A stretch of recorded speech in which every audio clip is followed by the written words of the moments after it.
Hi అండి, నేను చిన్నీని. మీకు మొన్న నేను తోటలోకి వెళ్ళాము, ఫిష్ ఫ్రై చేసుకున్నాం, మటన్ కర్రీ చేసుకున్నాం అని చెప్పాను కదా. మటన్ కర్రీ ఒకరోజు వీడియో పెట్టానండి, ఫిష్ ఫ్రై ఒకరోజు వీడియో పెట్టాను. ఫిష్ ఫ్రై ఏమైందంటే అన్నీ కలిపేసేసి ఉప్పు, కారం, పసుపు, ధనియాల పొడి, అల్లం వెల్లుల్లిపాయ పేస్టు, కొంచెం నూనె వేసి మ్యాగ్నేట్ చేసి పెట్టుకున్నానండి. చేసి పెట్టుకుని కొంచెంసేపు ఒక 1 అవర్ అలా ఉంచేసాను.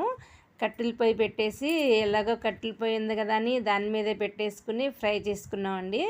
ఫ్రై చేసుకుని చక్కగా దీన్ని స్నాక్స్ కింద ఒక్కొక్కరు 2 పీసులు, 1 పీసు ఎవరికి ఎలా కావాలంటే అలా తీసుకుని స్నాక్స్ కింద తిందామని ప్రిపేర్ అయ్యామన్నమాట. భోజనంలోకి ఎలాగో మటన్ ఉంది కదా అని చూడండి పెట్టుకుని ఉల్లిపాయ ముక్కలు పెట్టుకుని గార్నిష్ చేసుకుని చక్కగా పైనుంచి నిమ్మకాయ రసం పిండుకుని మా అక్క గార్నిష్ చేస్తున్నారు. పెట్టి ప్లేట్లో పెట్టి గార్నిష్ చేస్తున్నారు నిమ్మకాయ రసం.